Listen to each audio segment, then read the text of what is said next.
All right. The Danish and O'Neill podcast. Fun for the whole family.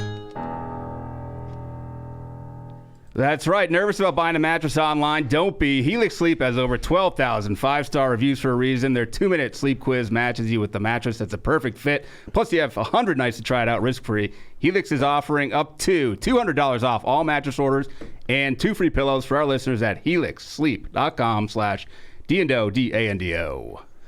Oh, yeah. All right. Shit just got real. Yeah. We have a special guest in, and he goes by the name Paul Virzi, ladies and gentlemen. Thank you for having me. Check out his thanks for having special me. Nocturnal Admissions on sir. Netflix. Yeah. Like to get that plug in up top because sometimes you wait till the very end. Did you ever do a podcast and you're like, you have such a good time? You're like, yeah, thanks for having me. And you leave, you go, I didn't say anything. I don't That's know what we where. always Nobody knows do. where I'm performing. I fucked like, you want to call, hey, dude, can they add? Yeah. If I make like a recording, I've done that before, dude. Can I make a recording and send it? But Or at yes. the very end, they're like, and you're like, fuck, maybe people aren't listening. I should Yeah, have done like it up top. Right, because as you start going, hey guys, I really appreciate this. This is so people are out. Oh, yeah. And they're like, oh, wait a minute, I'm going to be in your If you town. do it at the end, like Yeah. it's sad when you look at the analytics of podcasts where Yeah. you're like, out of an hour and a half, people listen to 12 minutes of it, and it's not the last 12 minutes. All the best shows do it at the top. That's what I Yeah. found. Like even when I do like Jim and Sam and places like that. So yes, the special is streaming right now. Netflix.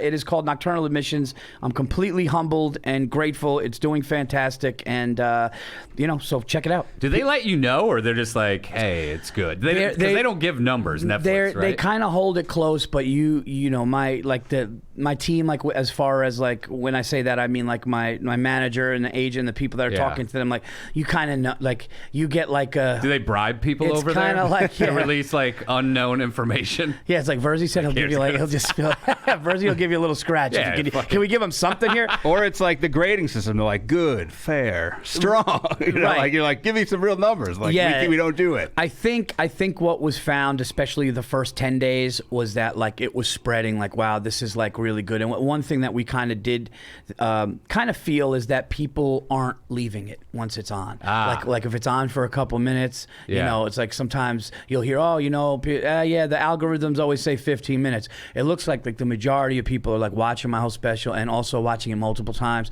which is a good sign. So we kind of feel like it's good, and all the reviews and everything kind of indicate. So we're excited. I'm excited about it. I watched it 282 times myself. Thank you. So I you're just kept going. I had it on a repeat. You're going to be the reason I get another special with them. That's a little slim. I went 300. I don't know Shit. why he We're trying stopped. to help you out. Dude, they're going to be like the Danish and O'Neill podcast. Got you another deal at Netflix. Like those guys really I'm like your selling shit. tickets to it in my living room.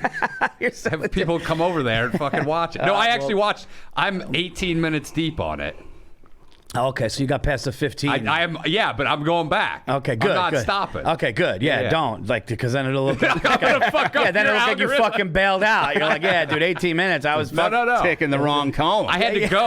I had to go somewhere. You got it. Pete Davidson's directorial debut. How did that come? Yeah, How'd Pete's that my come? guy, man. You've known Pete- him a long time? Yeah, so when Pete was well, I said this on the Rich Eisen show, but I'll tell you guys too. We have a huge crossover. lot of overlap with Eisen. Do you? No, I don't know. Oh, okay, that's hilarious. People like horse fucking. They Imagine as soon as they heard I was on, they're like, "Dude, I heard him on Eisen yesterday. I'm out. I'm not sitting for this." He did 6 minutes on Eisen, so no. Pete saw me when I was 16 years old at Caroline's. How old was he? Isn't he younger? Yeah, wait, what? Oh, he was like a kid? What? Well, Pete was 16. Okay. Because did I say I was 16? Yeah. Oh, I'm sorry. Sorry. Yeah. I was like, Pete was like, what, 8? If Pete saw me at 16, it'd be a real fucking weird problem. No. Pete was 16. And I was at Caroline's. It's just like young guy sitting there, like lanky young guy, and I was like, who's that kid, And so I guess apparently I became one. That was somebody else. Yeah, was that me? Okay, No, don't worry. Yeah. I was like, Pete's like, dude, you became like my favorite. Like you became like he was 16, so he was real impressionable. He sees me at Caroline's. I became like his favorite comic. Then at 18, he was in the clubs. When I was in the clubs, he was coming up, and I think that's when Nick Cannon was putting him on, and he was doing Wild 'N Out and all that stuff. And I put him on my podcast, The Virzi Effect. We just talked, and we were just always friends. And then he got SNL at 20. And, we would see each other, and always just me and him just always had a cool thing. And he's so He's so misunderstood, and I'll tell you guys, just because it's Pete, and I want every fucking audience to know this about Pete. I've said this on a few places, but I'll say it here because I want people to know, like I said, Pete is so fucking misunderstood and cool, and so down to earth and fucking great. And here's a story. So I'm home on a Saturday, not doing stand up. It was like one of those rare, weekends. I wasn't on the road. I wasn't doing spots in the city. I was just home. And my wife and kids are sleeping. I'm smoking a cigar, chilling out. And I'm like just going through my phone, like as we do. I'm like, who could I call? So I was like, oh shit, Pete, let me see what Pete's doing. So I call him up, like I said, I'm off Saturday night and everything like that. And I just call and I hear Pete answers the phone and he just goes, hello? And I go, wait, what's up, dude? And he goes, no, nothing. I'm at work, dude. I looked at my phone. It was 11:45. He was on Saturday Night Live. He answered the phone during the live taping of Saturday Night Live in work voice. Like, when you call your friend with a shitty fucking job? Yeah. Like, yeah, I can't, you know what I mean? Yeah, my boss is here. Yeah. Lauren's right here, man. Yeah. Yeah, I'm doing a bit in my act where I'm like, they sound like they were kidnapped and the captor is fucking in the room next to him, right? So he's like, hey, bye, Mom, I love you. He was just like, dude, he was like, I go, dude, what the fuck are you answering the phone for? I didn't even realize. And he goes, I just want to make sure you're all right. Is everything good? Like, what does he have his phone on him for? That's who he is, though, man. Like, Pete truly doesn't give a fuck about anything except the people that he cares about, the people that he loves. And, like, he's the fucking best, man. He's so not what people think, but it's like when you got a kid like that on Saturday Night Live, young, and he dates people that are high profile people in the business. People automatically there's a bullseye, and he's kind of like people I guess say he looks, dude, he's the fucking best. So anyway, with the special, he was like, hey man, I love to direct that, man. And he started seeing the material, and he was like, dude, and he was really excited to be a part of it, and we did it, and he's thrilled. He was actually in Australia when it dropped on Netflix, and he's like, dude, it is trending out here and killing out here, and he was cool. Thrilled as like the director because it started to hit really hard in the States, and then he was in Australia, and he's like, I watched it last night, and he's like, it's trending out here and people love it. He's like, I'm just so happy. So he's the best, man. I think people should stop saying too that he's not fucking hot chicks. I've heard enough of that. I think I want that to be. You want that stigma out? Yeah, I want that out. Like enough. Yeah. He can pull chicks. It's like, can you date somebody famous already? Yeah. Stop going with these fucking Midwestern threes. Yeah, these locals that nobody heard about. Fucking Tiger Woods waitresses. It's time to start pounding real ass. I think he'll get there. Maybe this special, I think, will get him up to a new level of pussy. What if he becomes most famous for directing this special? That would be great. Everything else, everyone's like, dude, I know you. You're the director of the Virzi special. That's so great. Like, it gets him points with his girl. Did you shoot it in New York? I shot it at Levity Live over the bridge in New York. Yeah, so like Rockland County. Yeah, because it's funny because with pandemic it worked out. My first one was in Westchester on the other side of the bridge. This one we did there, but it actually ended up working out because with pandemic going up and down, we didn't know. Yeah. You're like, oh, things are good, things are open, things aren't open. So I wanted to do Boston, and I was just everything with like the logistics of everything. It worked out. You got to find a club near a bridge. Got to find a club near a bridge. It's keep the hot streak alive. Yeah, I got to keep superstition, man. 2 for 2, right? I got to. You got to go. Is there anything near a fucking bridge? If you blow up, you might go under the bridge somewhere. Yeah. By the way, great place to film a special would be under a fucking bridge. In theory, ideal-wise. Don't do that. Don't be one of these guys. Everybody's trying to reinvent the wheel. I do. Let's do a parking lot of a McDonald's, like when everyone's drunk at 1. I'll get the cameras, and it's like, that sounds good, and then it's going to be fucking really, really bad. Just everybody's trying. It's like, how about you go into a nice place with a crowd and a nice sound system and do what works? It's like when they do like the crowd work special, people act like no one's ever done crowd work before. But it's like, dude, just write some fun. I love crowd work. I don't want to watch an hour of it. No, like I'll watch a funny clip. Yeah, you watch a funny clip of a guy doing crowd work because he doesn't want to burn material, fine. But like, I don't want to see that whole.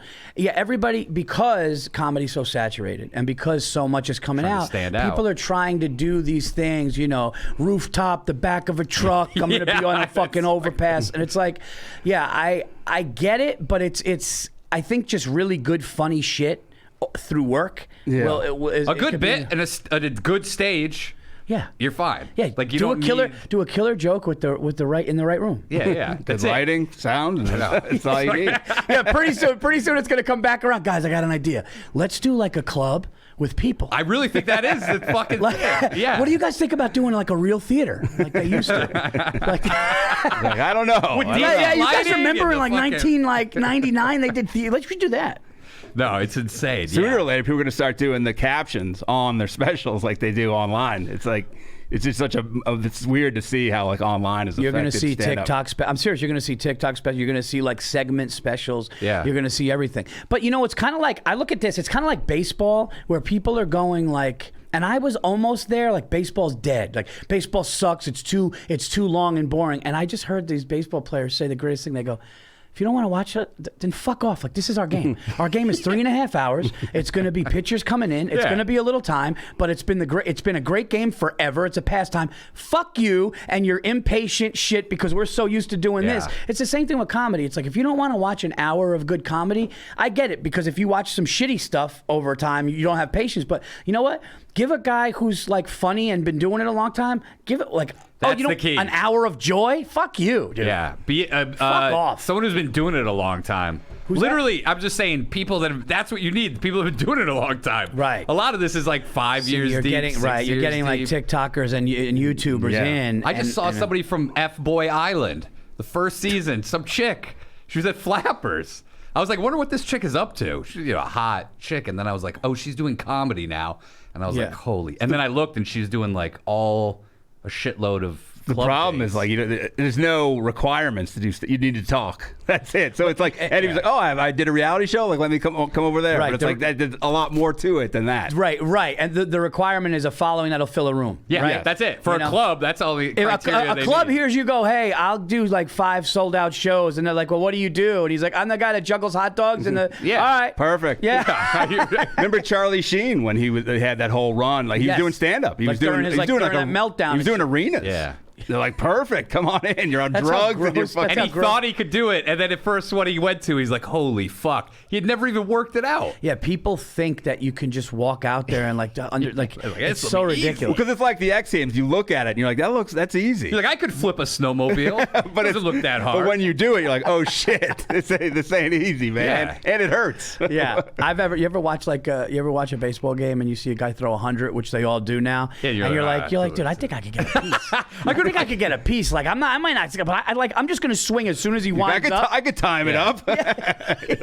I could at least crack 80, Yeah. and then you try one, you throw probably 30, and your fucking shoulder hurts Dude, you for ever a week. you ever go into a batting cage with over 80 or 80? It's like I'd piss my pants. It's- Yeah. dude, Some of those can hit you. you just- come inside. Yeah, because like they're the ones that have like the spatula. Yeah. Like those can come they're- inside. They're not on you. always in the same place. Yeah, you can get hit with one of those. I like 8 went by me, and then finally I like nipped a couple, and then like by the end, like I was able to get like one. But You're like, all right, I got my bearings now. Dude, have you ever hit it though? And then you're like, oh, my hands hurt from the vibration of it. yeah, I love, and these guys are like, this guy doesn't wear gloves, not like the rest of these pussies. I'm like, have you felt what that feels like? Yeah, fuck. I go in and practice sacrifice bunts. Just Dude, square I it. said that the other day. Dude, I can't believe you just said that. Square it up. I said that the other day. Imagine going into 90 and like there's a crowd behind you and you just square up, just dropping bunts.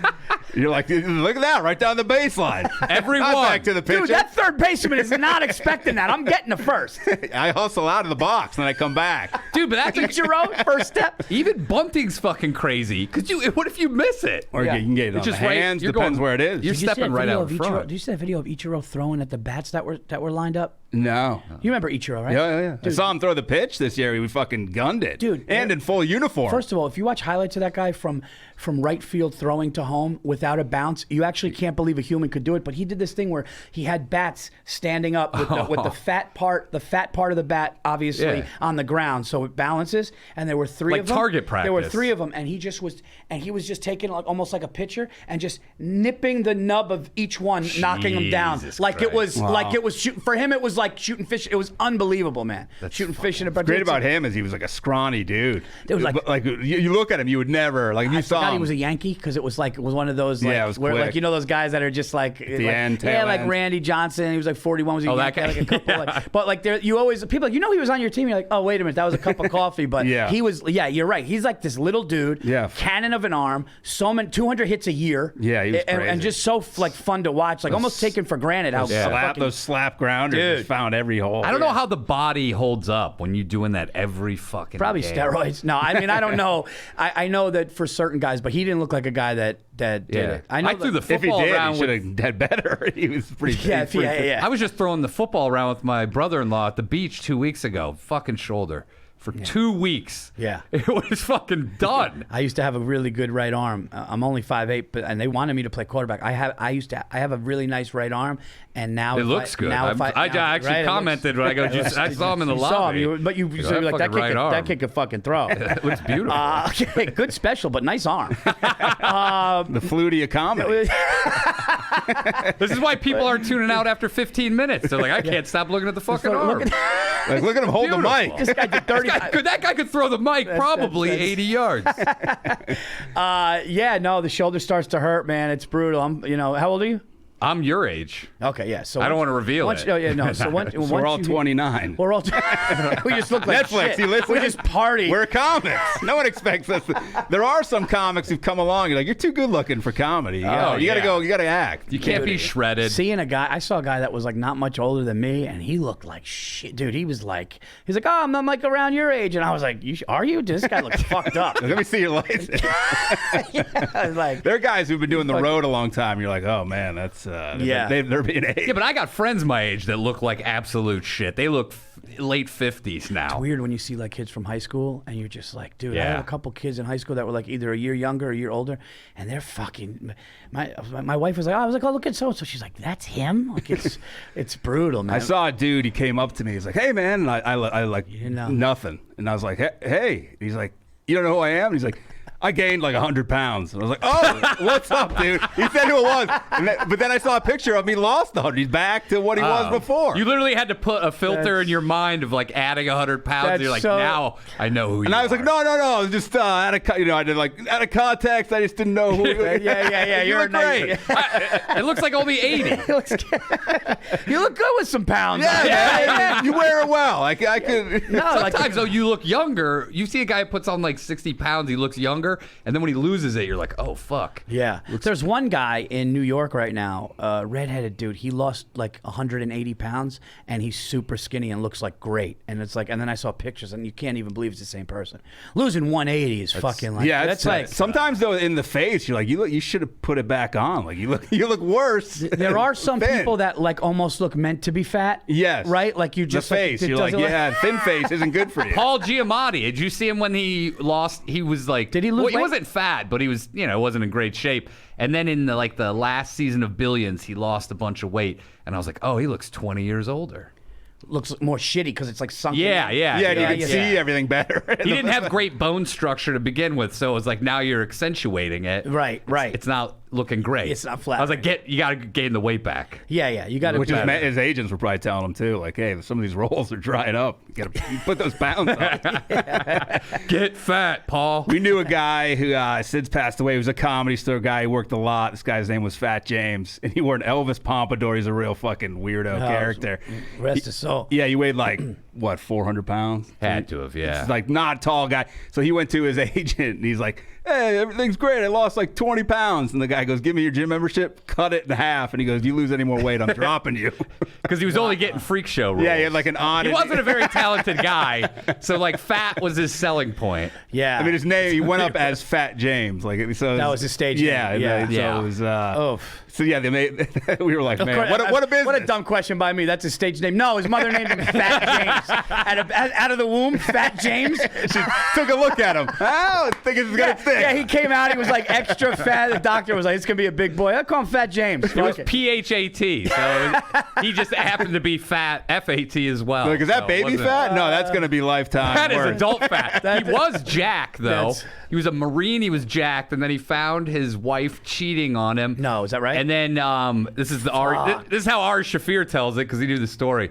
He says he just opened the freezer door and ate ice cream for the next 20 years straight. Ari would bring him up as that. You're like, oh, tell the whole story. And you're like, here he is, Fat James. You're like, oh man, what an intro. Dude, I just saw a video of Ari. Ari's so fun. Ari's like, yeah, somebody came up to me. He's like, dude, I think you see that clip that he just put out. No. Somebody came up to Ari. He goes, I think you fucked my mom. And Ari just What? And typical Ari was like, well, yeah, that could have happened. Yeah, probably. That could have happened. Is she hot?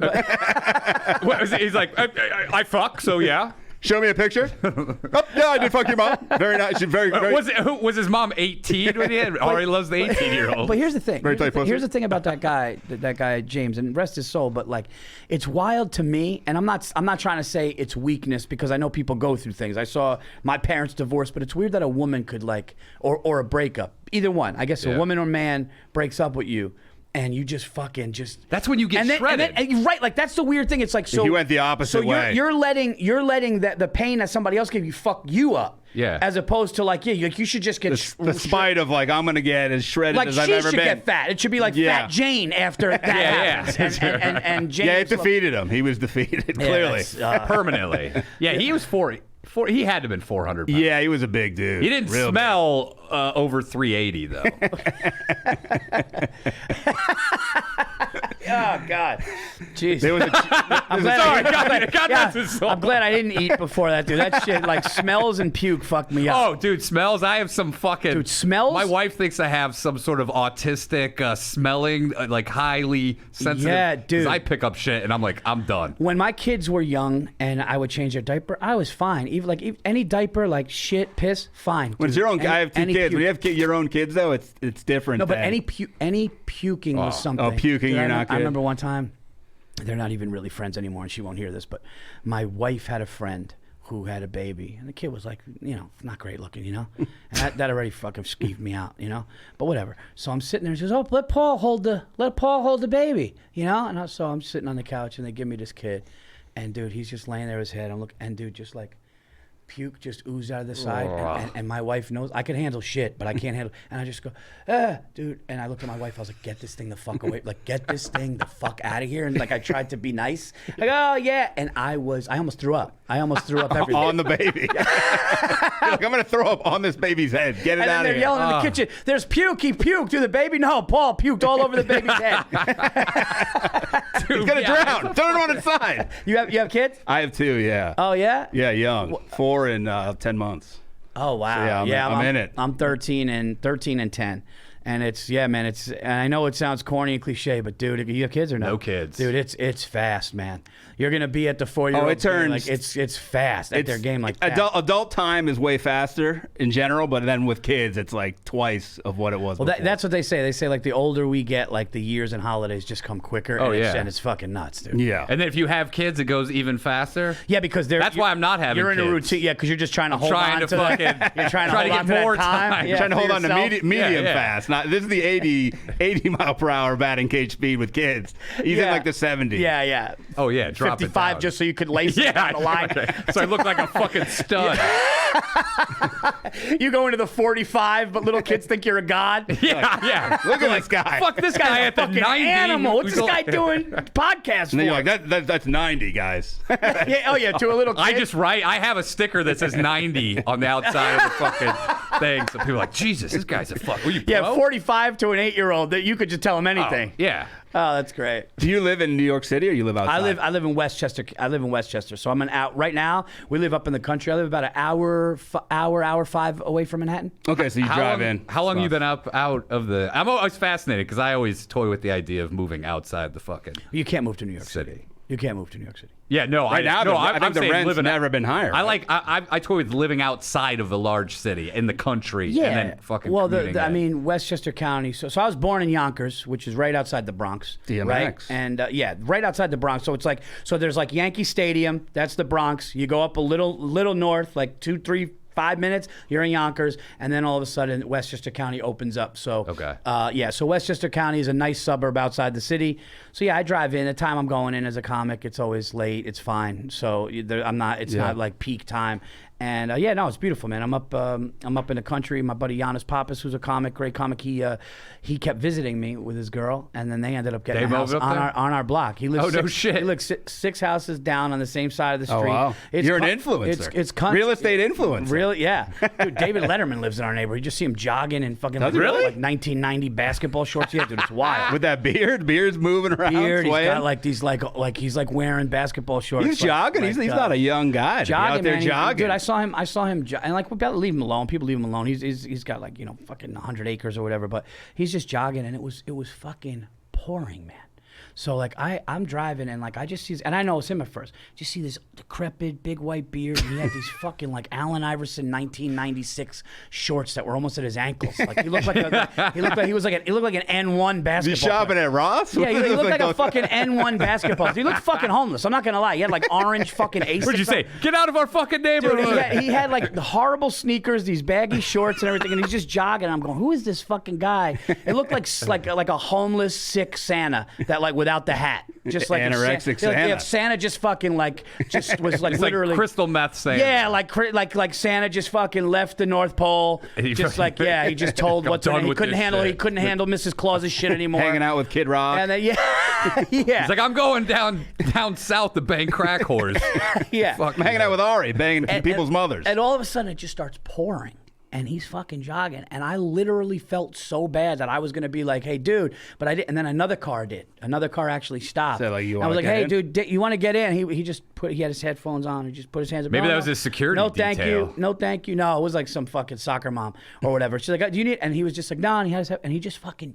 I give him credit. He was probably like a mile plus away from his house in a fucking month, and he just kept going and He's stuff. retired. But He's it's like, all. yeah, It's this is all all I got. Yeah, it's horse country up there. It's like it's not country with cows. It's horses and farms and really, really, really nice. Great place to raise a family. And I could be in Manhattan in an hour. So it's fantastic. We love it.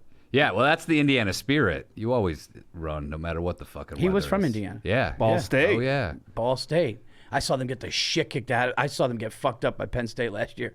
We went to a Penn State Ball State game. Were you Dude, you went to Penn State? You were at that game? No, Ball State though was like it's the lowest school. No, that's what I mean. Yeah, Like, that's what I mean. Like Everyone I was that goes excited. there's I was a excited. fuck up. Oh, football, you mean? I was excited to go to a Penn State football game, but they were playing ball, and it was Yeah, just it like wasn't it was like 38 to. I mean, it was.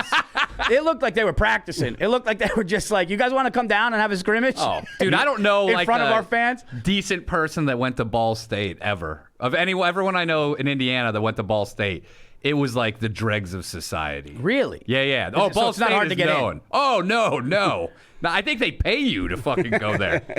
They're like, dude, this guy got a 2.1. Get him in. Get him in. We need our GPAs up. Were you?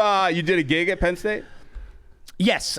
Me and Joe Bartnick actually. So.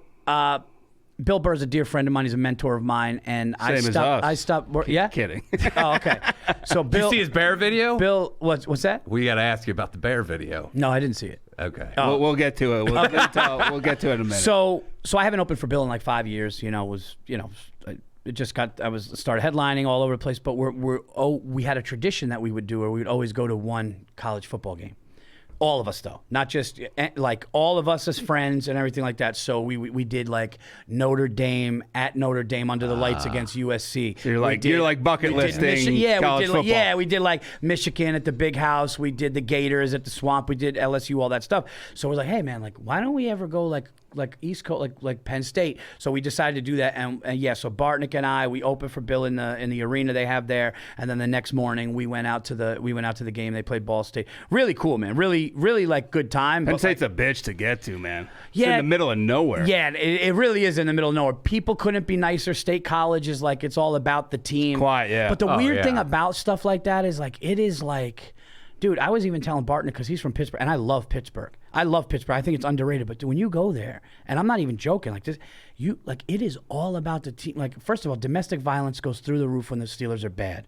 Which I know that sounds horrible. There's something funny about that, just because it's not funny to hit a woman. Yeah, but just the fact take it so It's funny to hit her though if your team's losing. No, it's they don't cover the spread. Hey, fuck well, you. dude, it's hilarious. it's 4 picks. You can't pick it up. No. So I get in the taxi there, the Uber, and the guy's just radio blasting.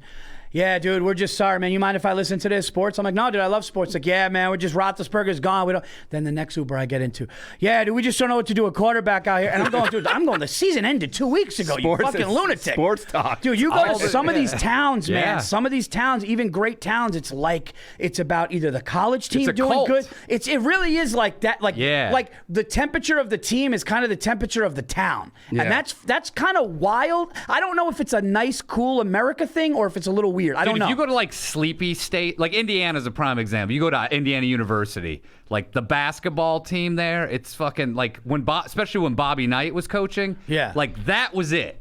Yeah. Like Bobby Knight could murder a kid in front of everybody, and they'd be like, "What in the fuck did that kid do?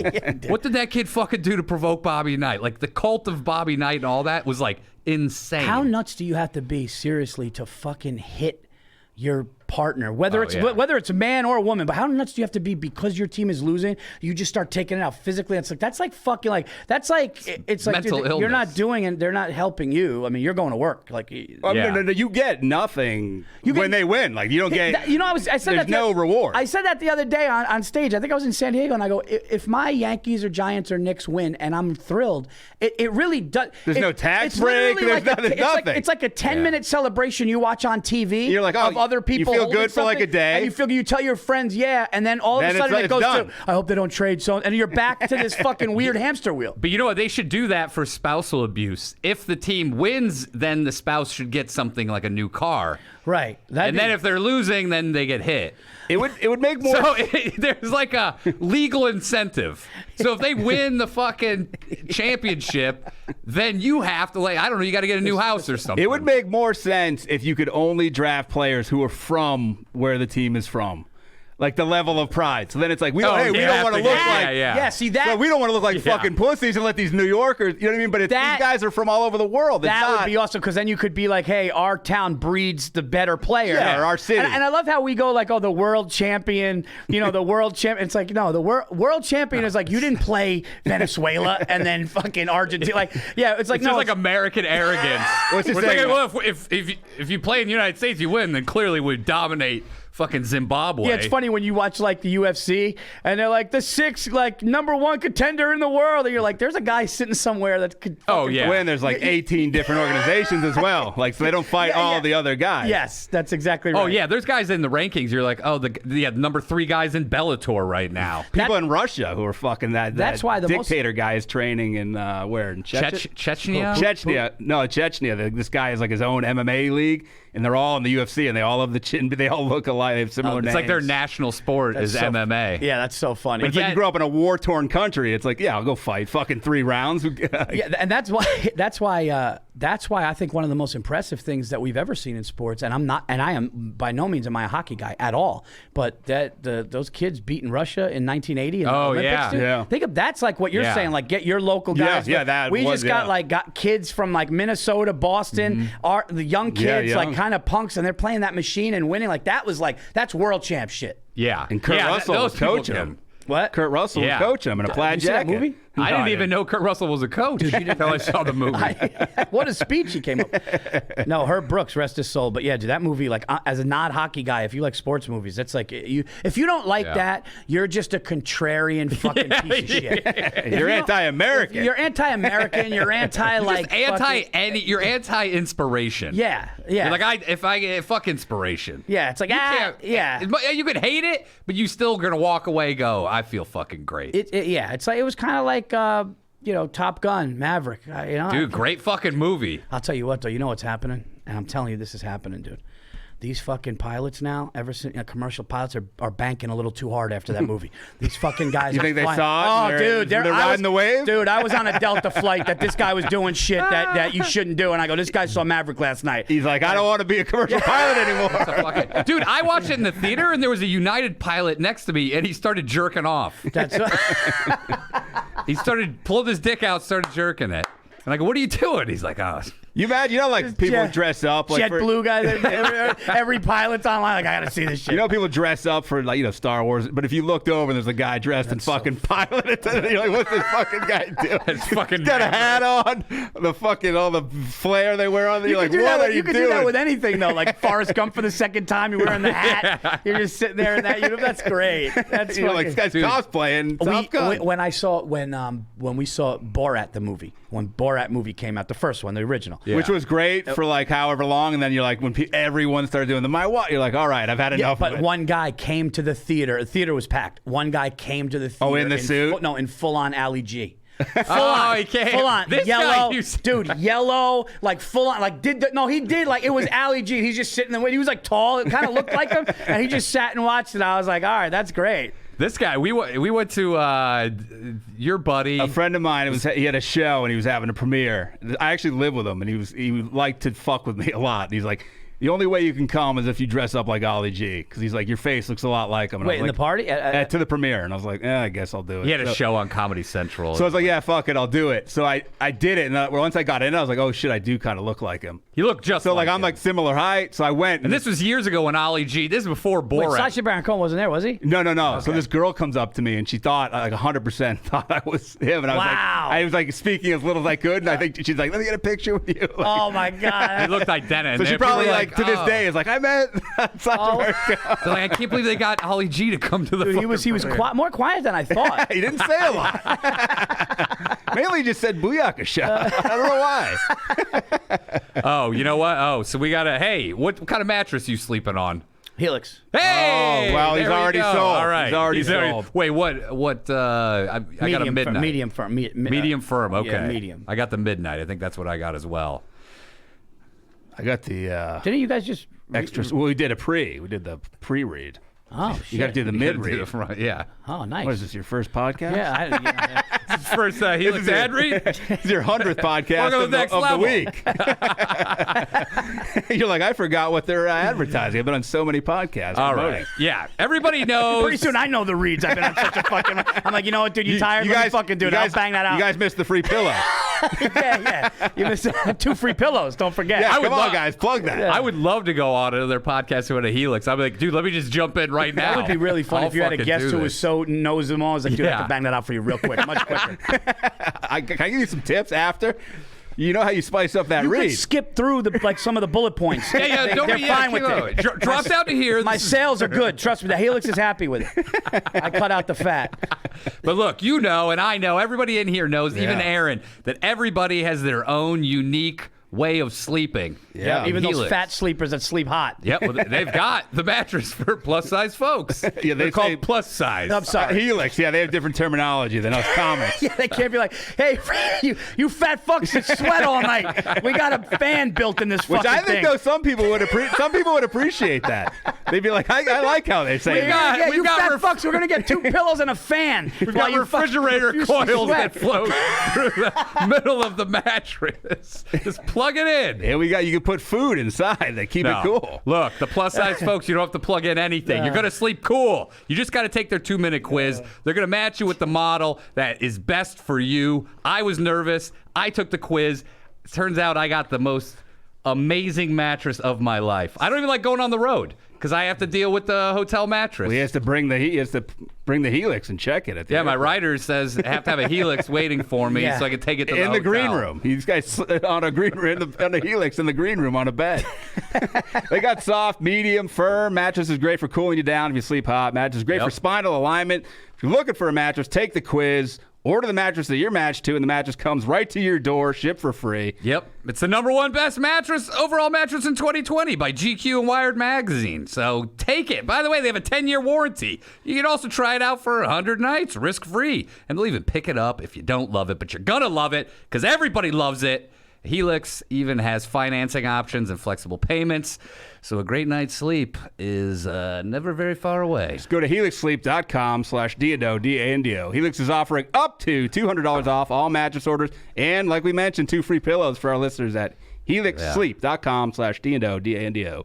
That's up to $200 off all mattress orders and 2 free pillows at helixsleep.com/D-A-N-D-O. Dude, I love how that's the first podcast I've ever seen where you guys fucking go back and forth, pass the ball back and forth to each other on one read. People tune in only for the fucking reads. alley-oops. That's right. You heard what he said. He said $200 off, 2 free pillows. Not just that. We're the Globetrotters of ad reads. We're thinking about doing a podcast that is only ad reads. Oh my God, dude. Well, we do have one more for you, so how about Yeah, this? if you like that, you're in for a treat. This podcast. This next comic, guys great are ad reader. Yeah, you guys are the only like fans that are like, dude, can they get to the reads? I don't give a shit about this guest. Burr was like that. People love his reads. Me and Bill actually do the Anything Better podcast, and we get comments all the time going, like, listening to those two do the reads. Because I'll do one full read, he'll do one full read. People love his reads. We're crying, laughing. I saw live. We were in Phoenix at the All Things Comedy Festival. He was doing live read. People like erupted when he was doing it. He's like, Sherry's buried. They're like, yeah. It's like the old classics. Yeah.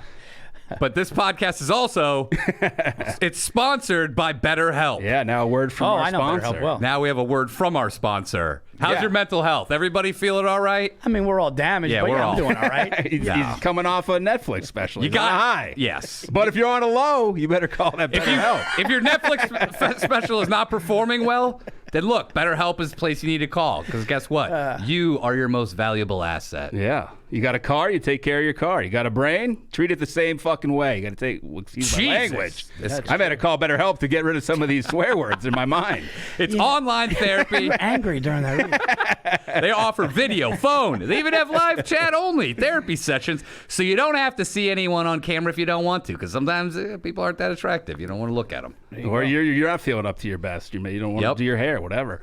Guess what? Our listeners get 10% off their first month at BetterHelp.com/get your pen and pad out. DO101DANDO. That's DO101DANDO. Again, BetterHelp, HELP, if you're bad at spelling, .com/DO101DANDO. Yeah, we have the longest promo code in the history of podcasting. That's what we wanted to be known for. 2 things we wanted to be known for is our ad reads and then our promo codes. The promo code's so long, they're like, dude, I'll pay the extra $200. I'm not fucking typing this in, dude. I'm not typing this in. I'm driving myself caps, locks, and shit. Analytics, they say they go right to our ad reads and then they're out, which isn't good. Literally have to pause it. Such a great We callback. get so many re-listens just for trying to figure out what the code is. Oh, that's so funny. What is the code? It's Dude, like we- a crack in a safe. We just did a read. Oh no, Bill had me on. I haven't done the Monday Morning Podcast fair because we do a podcast together, but Bill had me on, and it was like it was erectile dysfunction and premature, right, Aaron? It was a erectile. Why are you asking Aaron? He suffers from both. No, he was there. Yeah. Dude, it was a Aaron's like, what's the code again? He's like, no, I got it. No, it was erectile dysfunction and premature ejaculation, and we were crying because I'm going, what if the What guy a had tandem. both? Go, what if the guy had both? And then we're like, what if it's soft? And we were just, he's we're just just blowing crying. his Dude, we're load, just crying. Like, lips. we're just dude. soft, quick You blow. but you know what? I think doing the reads fun makes the product. Makes it better for the product. Yeah. I think if it's very like robotic all the time, it's kind of like it's just like sterile. Oh, It's like, 100%. You know? Yeah, we have one that I yell out one word in it, and people always go, glycerin. If you're soft and you're blowing that quick load. Can you imagine that? One pill. Yeah, what if it gets hard, but you can't blow at all? You have to wait for it to go soft to blow your load. You're like, It'd can be you like be less sexy for a few minutes? I'm not going to come. That's get gross because Put on a football jersey or something. What are your thoughts on LA? Are you a lot of New York comics hate LA. No, man. Like I always say that. Like I'm not. I said the only thing about here is you guys. Everything about here is fear of how long it's going to take to get somewhere. Oh yeah, People the like, "Dude, where are you going?" driving. I would sit there like, "Were you going to Calabasas, dude? What time are you leaving? What time of day? That's all you get. What time of day you got to be there? Oh, Yeah. dude, you give yourself 6.5 hours. I'm like, yeah, everything is 40 minutes. Everything is 40 minutes. Look, But now with Waze, obviously you can get it fairly precise. Sometimes it can fuck you up. You can literally drive through somebody's alley to save 2 minutes. I do the ways out here, and I actually like it. I don't mind. I being out here for the times I come out here. I enjoy the weather. I enjoy the food. I enjoy seeing my friends. I love seasons, but I'm not one of these people that are going to come out here and shit on it. I mean, are most people out here mentally ill? And yes, this is a fucked up, damaged fucking place. I feel like everybody's mentally ill everywhere. Yeah, but the real fuck ups come here. Well, because it's so like entertainment. You know what I mean? Like New York, it's spread out. I think it's like not as much. I think everybody's fucked up, but I think the people that are like, if I had to put my finger on the most, we attract the best of the damaged entertainment people, I'd have to say L.A. BetterHelp should headquarter in L.A. If they're not. By the way, this is one long ad for BetterHelp. We're going to continue on with it. Yeah, we're still on the read. I just jumped in. I was the third. They decided to pass me the ball. The 30-minute read. Yeah. No, I'm not a guy that shits on L.A. I really don't. I know a lot of East Coast people don't like it. Yeah, it's definitely harder to get spots out here because of there's less clubs and stuff. But like now, it's like I come out here if I want to get a spot, I'll get a spot. I'm doing a lot of promo, and I'm going to run my hour tonight and get out of here. But I love it, man. I love the weather. I love one thing I really do love is, like I said, I'm a seasons guy. I love that it gets cool at night out here. Yeah. And it's cool. Raise a family out here, I don't know, because I love the snow.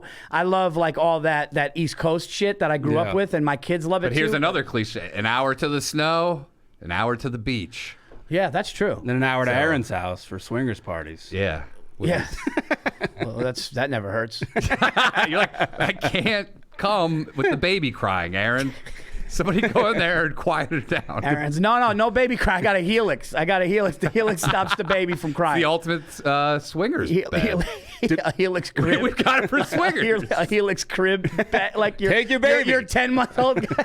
My 10-month-old Not only you fat like... sleepers, but you baby sleepers. We got. He needs help. He needs a Helix fucking mattress at this sleep. point. Oh, he's not doing well. It's usually when you have two kids. Usually one. We got lucky. Both kind of slept at the right time. But sometimes you hear horror stories, dude. I had. He's not like one of those where you're like, oh, I'm sleeping zero, but he's definitely up a lot. No, I had a friend who's like, their daughter was like, they said for the first 3 months just nonstop screaming, like college. Yeah, that's like you can drive you crazy. They said it's like literally like a night, like it's literally a nightmare. Like it's not even like a joke anymore. It's like screaming, crying, and the thing is, all it really is when they say like a baby is what's the word? Colicky. Colicky. All colicky is it's a baby with heartburn and acid reflux. But their body is so fucking small and their stomach is so small that the shit coming up is just burning them and they're screaming. So when all they're drinking is milk, which can be acidic. Well, you said that you feed your kid chili dogs. I do, yeah, at night. It could be wise. When he wakes up at night, I'm like, let's go to the kitchen. Let's have some corn dogs. Let's go down to Portillo's. Why is my kid screaming, dude? There was Buffalo Wild Wings sauce in his system. Like, why is this? He's got stains on his face. He's got a Buffalo Wild Wings bib. We got a sponsor. I got to give him the wing. Dude, I had to go watch the game and have a beer. My kid likes the fucking wings. His hands are all orange. They're like, dude, he's got your 10-month-old has the esophagus of a 19-year-old. I'm getting him into competitive eating at a young age. Get him on those wings. He can eat 4 wings right now, which if you scale that'd be great. If you look at the stats, how many 10-month-olds can get 2 down? Yeah. The trajectory, that's like 100 by the time you're training 20. to be on Hot Ones. Yeah, I don't want to fuck around here. Yeah, you're going to have the first person on Hot Ones like before 3. They're going to be a meme about, look at this kid, he's a prodigy. He's like, no, I don't have nothing. I get nothing of this hot sauce. Oh, that's great. A lot of New York guys complain about LA comics because they're not pure stand-ups. They have other aspirations. Like it's a bad thing to be like, I've got other aspirations. I think you got 2 types of LA comics, because some like the thing about New York is, and I don't think when New Yorkers say that they're really trying to, because there's some great comics in LA. But I think in New York, it's not. If you stay in New York, you're basically less opportunity for certain things you can get out here. Yeah. So you're pretty much honing more of a purist. Like I got into stand up to be great at stand up. So like when I did my special on Comedy Central in 2018, and now this one, which I know is better, and I think the next one I kind of wanted to do that. But if acting, like I was somebody that like if acting comes later, which right now I got a couple roles in a couple movies, I wanted that to be like, oh, we'd like Paul Virzi for that role, like something like that. Like from I didn't want stand-up. Like, I didn't want to wait online and audition or do open call stuff like that. I think somebody that wants to host a game show, wants to be on TV more, wants to act and do stand up. I can't knock somebody for wanting to do that and coming here. But I would say this, and I'm not saying this to be disrespectful. I think the reason why New York stand up is a little stronger is because that's kind of way more rooms to get up and more opportunity there for just that. Does that For make sure, sense? 100%. You go to the Cellar, you go to the Stand. New York Comedy Club has 2 locations. Yeah. You go to Gotham. You go there's so many different spots. Now there's like a West Side Comedy Club, Stand Up New York, Comic Strip is back up, Caroline's. So it's so much of stand up there that I think that it just breeds stronger stand up, because out here it's like, oh, my agent told me to do stand up a little bit, but I'm getting this commercial and stuff like that. And I can't blame somebody who gets an acting gig and can't get on stage that much, because I have friends who are on Saturday Night Live who are good stand-ups, but if you're working 16-hour days on Saturday Night Live and you got to run around and just do like a late night spot, you can't be as strong. I think it basically comes down to reps. Yeah. I think. Obviously, everybody's talented, right? I mean, if you're doing stand-up for a certain amount of years, you have some talent to make people laugh. Then I think it's just reps and honing it, and wherever you could get the most. So I would say New York has the most gyms. Yeah, for sure. No, for sure. Most gyms and like there's less of everything else. You know what I mean? It's so stand-up centric where there's less of like. Dude, I was so delusional. I did my first album called Night at the Stand in like 2015, and like it did really like it had like, because I was like one of, like when you do it, like it goes to like Billboard and it goes to like for but like mine did like, and this was early on when like a comic got on Billboard, so I was like, oh, that's cool. Like, well, money still comes in, dude. I made like really good money. The checks were coming in. It was great. So I was like number 4 on Billboard, number 1 on iTunes. So I come out to LA, and it's like 2015, and I was like, yeah, I'm gonna get a spot out here. Like, they're gonna just know. And like I was like, who are you? What the fuck? I'm like, yo, do iTunes? Yeah. Then no, but like, That was like when Bert Kreischer first came to the store. This dude who was a town coordinator was a real fucking idiot. He told them like, hey, we'll get you in. You can work the lot. This wasn't even that long ago. And like, he Bert was on TV. He was hosting shows, and he's like, wait, what? He's like, no, a lot of my friends like told me to come. Like, and he's like, yeah, you can work the lot. And he's like, what the fuck? Yeah, so he just stayed away until like, I don't know, what, 3-4 years ago. He just never came back. Like I think like if you're an East Coast guy doing it a long time, like get some stuff. Like it's cool because like now I came out here and like it seemed like a lot of the scene was like, dude, your special, man, is great. Like that was cool to like have that on Netflix and do it, because other time. And plus, like, listen, I kind of get it. If you're running a club and Martin Lawrence walks in, it's like, I don't give a fuck what you're doing. That's Martin Lawrence. Yeah. Like that. Even now, though, they're like, I don't know, Martin. You're still like, dude, what's crazy that you said that? It's true. Being like, and it's said, one of the most underrated fucking guys, and I'm telling you, underrated and monster comic is Ray Romano. And he told me, he goes, dude, nobody knows, like, not many people know I did it. And he went to the Cellar. I was at the Cellar when he went up. And, he took his glasses off, and, like, half the place went nuts, but the other half, you could tell it was like, because, listen, Everyone Loves Raymond's a long time ago. When, like, if you're young, you may not. Like, for us, it was like, dude, that's the. But I heard, like, when Ray would go up, and I got to meet him and sit down and talk with him. We have the same manager, the fucking best. And he's like, he even said to me, he's like, yeah, man, not many people know, dude. His set, I heard in the '90s when he would go on stage, comics would come in the back and watch it. He's a monster, dude. I saw his special, his Netflix special. I didn't see. I saw it because I'd never seen it. I was like, yeah, it's fucking I go fucking Ray Romano's a fucking great comic. Yeah, dude. And he's like, and when he was working it before, like I would just watch, and I was like, dude, that bit is like this guy. I was actually like blown away by like a guy that's like, obviously not getting up all the time, but still has the chops to do it. But it's weird that like Martin Lawrence, kids may know him more from like Bad Boys 3. He was like my favorite comic growing like, up. Dude, Martin Lawrence is You So Crazy. Everything is a what have you done for me lately scenario. It's the business lets you know that I think having a family, being married, and again, no offense to people that aren't, but like the lack of that, like here we were talking about David Letterman before. This really fucking should put things into perspective. David Letterman was David Letterman for 30 years. Yeah. Dude, when that guy left, 2 weeks later, it was like gone. And it was gone. That's why, he probably was home like, I got to do that. Like, let me interview some people. I've been talking to people. He like put his feet up at home. He's like, this is great. 2 months later, dude, his wife was like, you got to get out. He's like, get Netflix on the phone. He's like Tom Brady when he's like, I'm retired. Tom Brady's the family like doesn't want me. They don't want me around much. But even on Netflix, people are probably like, oh, this is a cool novelty. Like there's a grandfather that interviews fucking Will Smith. The thing is, nobody cares about you.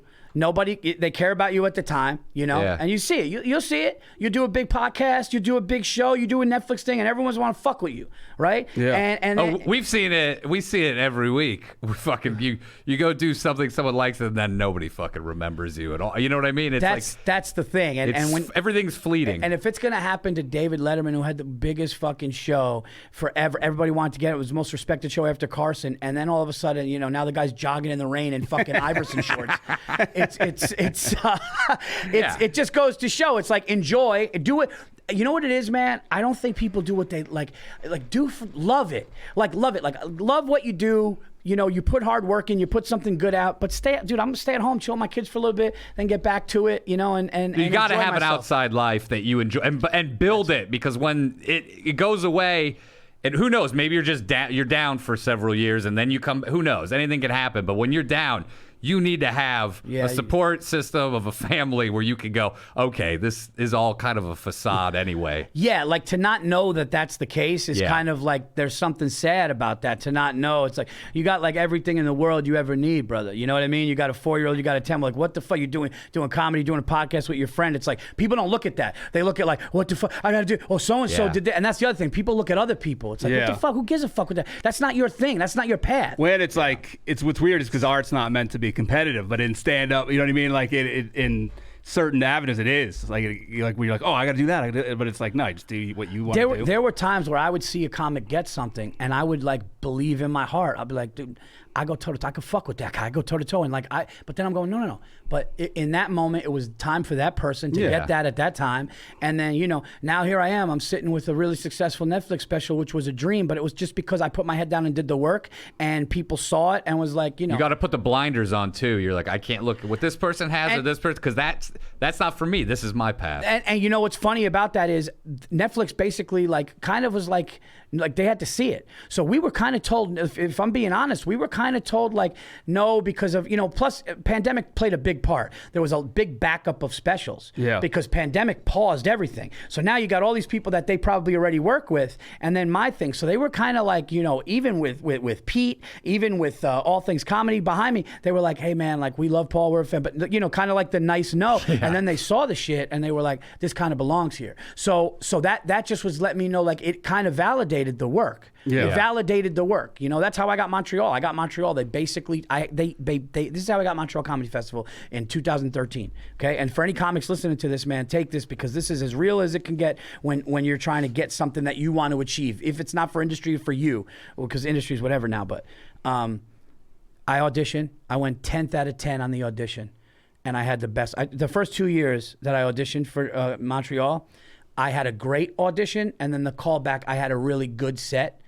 My first set was so killer that my second set being a good set was like, they were like, oh, he kind of dropped off. So that was their excuse to say no, because now they have an excuse, right? They're like, oh, dude, he murdered at stand-up New York. Reason. Right, he murdered at stand-up New York. The other one, it was good. And it was like, right, so now they could cross me off, right? Then the next year, something happened. They were like, yeah, no, he's funny. He's getting, we'll see. Didn't get it. Third year.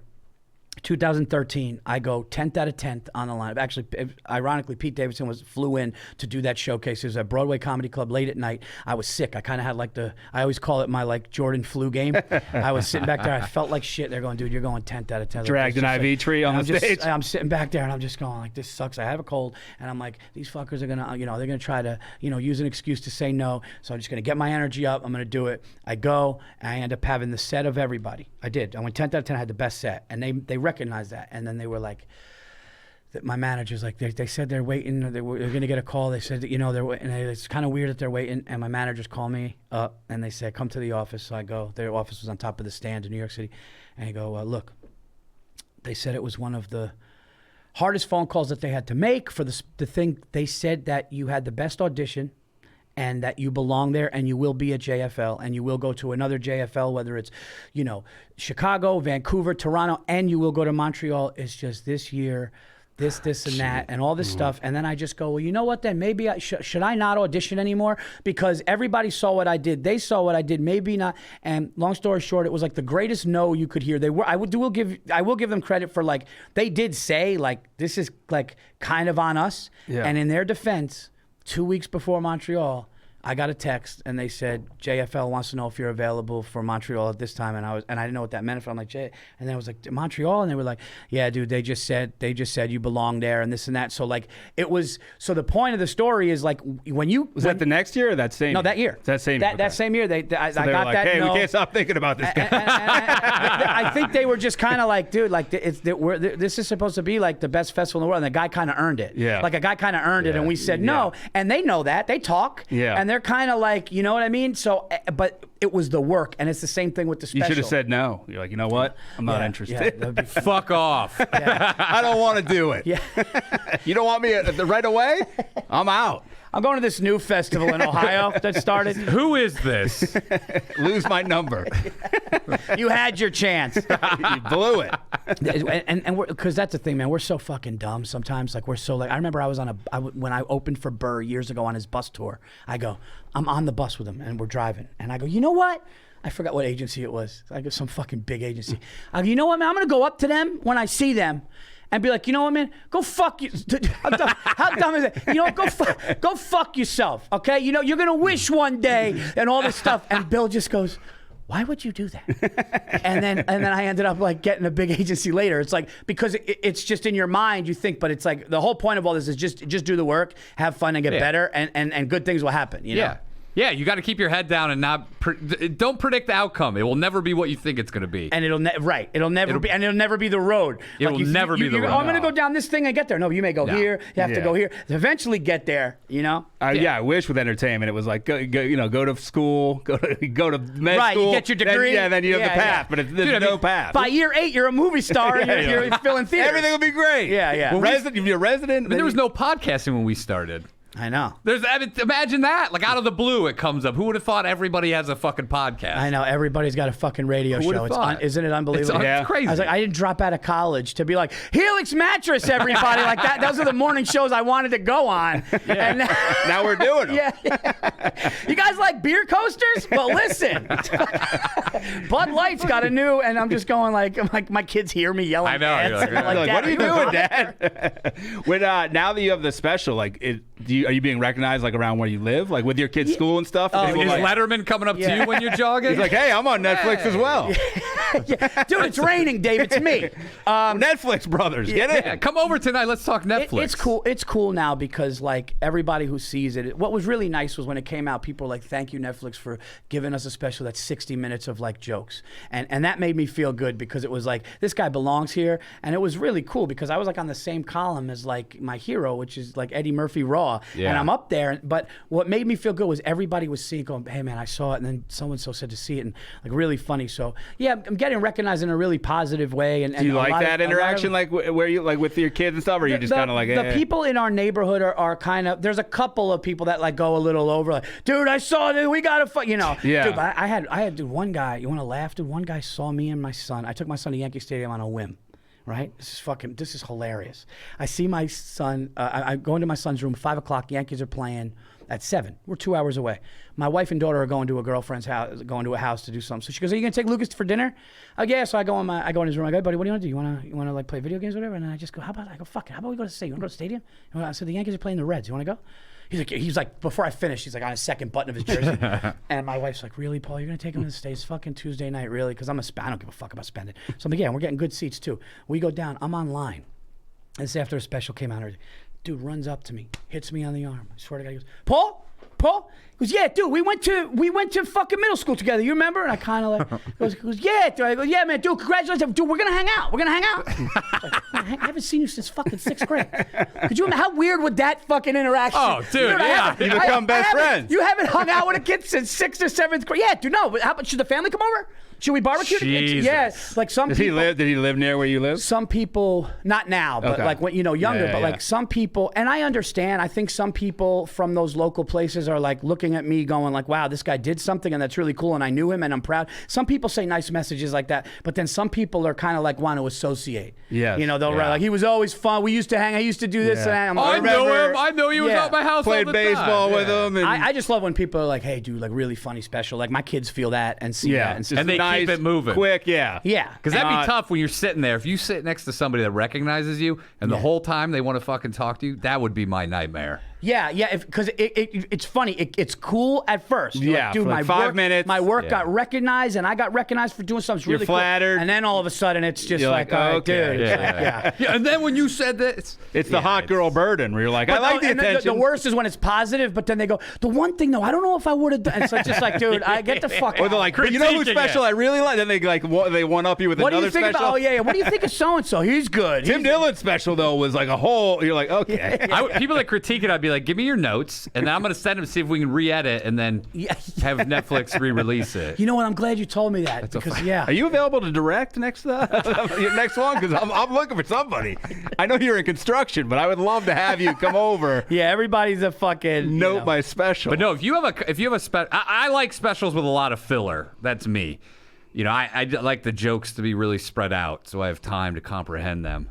So if you give me a joke, I want like just a lot of setup. Yeah. No, don't get too fat. I want fat everywhere. Literally, all you need to do is a special that has fucking joke after joke after joke, really, to succeed now. That the good jokes lined up. Because so many people are just rushing out specials. Yeah. Well, I also think, too, that as much as it's saturated and some people say the comedy got ruined because of this, I think it's a good thing because the positive is people are going to see the trash and people are going to see. Yeah. So I think when my Netflix thing started spreading and it started spreading like wildfire, I think it was because it was like, oh shit, this is 65 minutes of like one after the other for 65 minutes. And people were like, dude, I was blown away. I didn't know. Some of the best comments were like, dude, I knew you were funny, but this blew me away. Like I didn't realize. And we knew during pandemic, we were working, it was good. That's what I like. So even though a lot of content is out there, there's a lot of YouTube specials, there's a lot of things. When somebody's sitting down and they watch something, like, oh, this dude's been working. Yeah. This dude's been working.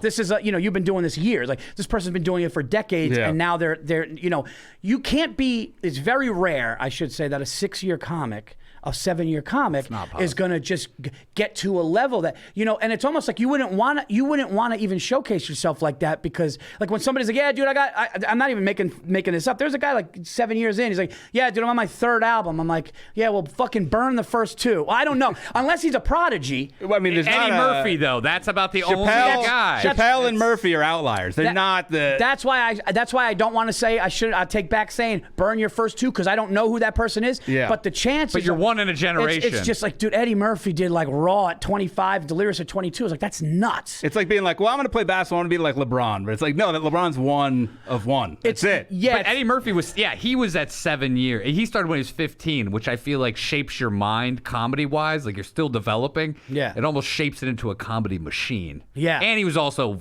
unbelievable. I mean, he was a fucking star. Chappelle too started 16, 17, doing shows. Yeah, he was in 8th grade. He never had another job, and like he was, I think, 25 when he did HBO's Killing Him Softly. It was just a smart kid, smart kid who just gets it and knew how to construct a joke at that age and stuff like that. On the one hand, you're like, oh man, it'd be cool starting at that age, but then on the other hand, you're like, man, that seems like it'd be tough. Fucking going to the clubs at 16. And it's also like when somebody's like, some people come out to me going, hey man, if this was like, even 15 years ago after your special, you'd have like a show, like you feel like, and I'm like, but you know what, dude, I'll still do my own thing. Like I look at it like instead of, the traditional sitcom, there's a lot of streaming shit. There's a lot of stuff out there to do. There's a lot of stuff that you could build off of. There's more opportunities now. Yeah, and somebody sees that going, hey man, you would have a sitcom, a traditional sitcom. It's like, all right, well, how about I do a non-traditional show now? Because that's the times that we're in. Yeah. How about I do OnlyFans? Also, I like when people either say it was saturated or it's harder now. It's always hard. And there's always a million motherfuckers doing it. You know what I mean? It's never like there was a time where it was they like just have a platform Netflix now. is coming up to you on the street going, we got to get you. Like, no, that never happened. I knew plenty of guys who even when Netflix was buying a ton of specials, they weren't buying their fucking special. Yeah. So it's always a difficult process. You have to be funny. You have to have work ethic. You have to have a lot of things. But I love and I take pride in being kind of told no, and then the product makes them go, okay. Yeah. Yeah. You got that good product. Open that trench coat. Yeah, Show it's like a chick is like, dude, I'm not gonna fuck with you. Then you fucking pull it out, and she's like, all right, maybe. No, she watches product. you fuck another chick, and she's like, that chick was loving it. Let me get in on You're this. like, it may be soft and come early, but it's big. Here's a video of me fucking. But I read this ad that's gonna help. Listen to my podcast. You'll hear why I'm gonna overcome it. Start doing reads. You're at the bar. That's hilarious. Like, look, I'm out. I'm doing your reads when I'm out on my own time. Here's use this promo code and I'll last 10 minutes longer. Imagine that you tell her and they're like, all right, I'll do it. That's intriguing, though. If I were a chick, I'd be like, all right, let's see what this is wild. I've ever been approached like this. That's great. I can't afford the product, but if you use the promo code, buy it for me. I'll take it. What do you? How many podcasts do you have the rest of the day? 10? One more today and a show tonight and home. You're heading flying home tonight. All right. Flying home tonight, baby. I'll be on that feels good. JetBlue. I'll be on that JetBlue. I'm going to run an hour tonight in LA, and I'm going to go home. Go see my children. You sleep on the planes? Or you I can. Sits I in a learned. helix chair. I can. Yeah. he drags it behind him. For you hot sitters. No. For you fat sitters as well. I fucked up though. You know why I fucked up? Because my manager's office is like, boy, I could get you first class on the way back, JetBlue Mint for another $400 something bucks, and I always say yes. And I go, let me just seek. I was just running around, and then I got here and I call up. I go, get me on that first class. I need that bed. And she goes, I just jumped 1,000. I go, motherfucker, it's my bed. But I got like the more leg room and stuff like that. And I'm only 5'8", so Do you think people are gonna be walking in the plane and go, that's Paul Virzi. What the fuck's he doing sitting in just extra leg room? It sucks when you fly, because I've been flying first class lately, and then like sometimes business, and when you leave there, like when you're always there and you're like, oh, dude, I've been I did like 8 in a row where like I belong here, even though I can barely afford it. You go back to coach. And then when you walk like even to like, I almost want to be like, no, it's not coach, no, it's business. It's the next one. You're like, you're loitering around there. Yeah, like I'm like pleading with them, dude, I'm two rows behind you. I got more leg room. I paid extra. Here's the receipt. Guys, I'm just switching it up. I'm usually up here with you. Yeah, you know what? There was something about this first class that I didn't. Yeah, the seats kind of smelled. Bad crew. I don't like seeing the cockpit. Yeah, too close. The curtains fucked up. Yeah. I want to be like a little bit. I'll tell you what a good seat is, though. It's underrated. So anybody listening that flies, the first seat behind first class is more legroom than first class. Oh, it is. The Really? seat right behind when you go past the curtain. Yeah, because they have to have, for whatever reason. I think it's because where the exit thing is, there's a certain space. So if you, it's like closeted first class. It's literally like an emergency exit seat. And you could get your whole legs up. So it's, and I'm not. You try to suck your own dick. You're like, you get them all the way behind your head. Hey guys, look at this. The person behind me just sees brand new Jordan 3s dangling over the. Is that his legs? Is that somebody else? He's 69ing? I just flew internationally, and there's seats like right behind, like where like that galley is a big plane. Yeah. There's seats where like it's like 5 feet to like a wall. Yeah. But there was this dude who was like 6'10". Yeah. So there's this dude who's like 6'10". He must have been going there to play basketball, I'd assume. Yeah. Did you measure it? You know, when you walk in a plane, they have the fucking tapes of the stewardess can say how tall the guy is. Dude, he went overhead baggage just like with it didn't adjust. Like his head was even, right there. And this guy was stretched out, like looked so comfortable. I was like, that's a great seat. Yeah, we flew for our 10-year wedding anniversary to Hawaii. And first class was literally like it would have been another $8,000. It was too much. Do you put the kids in? So it was just me. Or, it was just me and my. No, but if I fly first with my kids are gonna fly first. Oh, I would go. I can't. No. You're not. I don't want to get used to this. You're like, guys, I'll come back there to check on you every now and then. The thought of my little girl walking past those fucking animals would be disgraceful. But no. So we did that. So she saw that like the seat right behind the barrier. Yeah. Is further stretch back, way out, and you still get meals. And if you want, you just get right down on the floor, put a blanket over your head. Yeah, I don't think I'll ever. I was actually talking about this with Tim Dillon because we were just laughing. It's like I'll never be like unless it was a last minute and there's no seats. Business is still better, or for Delta is Comfort Plus. Yeah. So Comfort Plus is like rows 10 through 13, and it's just like it's not first class, but it's like doable for 4 or 5 hours. You just can't. A human being should not. It really is worth the extra couple $100 to just get out of 33A. It's a fucking nightmare, dude. I remember when it's like a half hour to get off the fucking thing. When Joey Diaz was doing a lot of road gigs back in the day, he's like, I can't fucking fly no more. Fucking can't do it. Oh yeah, he's was a great impression. He was just fucking. Couldn't fly. He's like, I can't fly anymore. When there's somebody big next to you, and I had this thing with this kid, because the right thing is my elbow. It's my elbow. It's your right arm that you're protecting to be a saying. quarterback. It goes right all the way across. I think it goes right all the way across. Yeah. And this guy was kind of cheating a little bit, and I didn't want to be. I know it's uncomfortable, so I even let him use the way back, but I made sure that I stood my ground. There's a silent understanding. It's your border. I'm getting the middle of this fucking thing. So if you want to find a way in without touching me, we could do that. But the middle of this thing is mine because we got 4. Oh yeah, I like to put honey on it so it's a little sticky because you're like, oh, what? That's hilarious. I rub my balls on it just to mark my territory right when I get on. You can put your guy sees you pissing all over the AC. You can put your arm on there. Fucking shit streaking it with your pants down. You can put your arm on there. My DNA is all over it. So it's up to you. It's your choice. You fucking blow a load over there. You're like, dude, it's open. It's open for business. You want it. Premature ejaculation. Get my cum in your arm hair. It's a whole thing. It's a whole thing. But thank you for coming on, man. Thanks, man. Oh, dude, so fun. Enjoy the rest of your time great in to LA. meet you. Thank you, guys. Yeah, dude, hit me up anytime. I appreciate you guys having me. I'm going to stay at your house Absolutely. in New York. What if you saw the two of us running down the street? We're like, hey, Paul. You guys, We moved here. We moved to your neighborhood. well, we figured since Where's Giannis, Giannis? Giannis did it. Dude, we just saw Letterman. We're in now. We're a Netflix special. You guys got fans in UK? Yeah, we do. Yeah, we do, yeah. Okay, well, I'll be there. I will be at the UK. Oh, shit. Where yeah, you doing going? my Giants are playing the Packers. Oh, you're going to see the game in London? Yeah, so they're playing the Packers in London on the 9th of October. So I hit my agent up and I was like, dude, I'm going to take my family to see the Giants play the Packers. So he's like, all right, so I'll get you this thing. So I'm going to be at this place called 21 Soho, which is a great spot in London. I'll be doing that on the 7th of October. If you're in the Washington, D.C. area, I'll be at the Improv.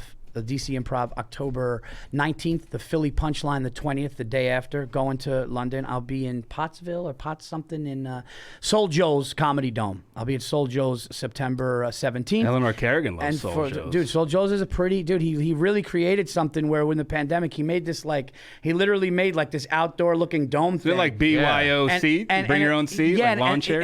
And it's like sand, like a beach, and then people bring their like chairs cool. and everybody's drinking, but it's like a show, dude, and it's really nuts. So I'll be there on September 17th, and more dates are coming. You could check paulvirzi.com. Nocturnal Admissions on Netflix streaming right now. Virzi Effect podcast, and I co-host Anything Better with Bill Burr. Thank you guys so much for having me. Yeah, Thanks for absolutely, coming on, man. Thanks for coming on. It's been a lot of fun. Aaron vouched for you. We said fuck no, Yeah. but then we I saw heard it was like we a said hard- his work proved that he should come on I heard this it was podcast. a hard no, and then you watched 18 minutes of my special. I did. And I and go, you we were got to like, get this guy on. you- And we was like, well, if Rogan had him on, I guess he's good enough for our show. Also, we were tired of just being the two of us and Aaron. Yeah.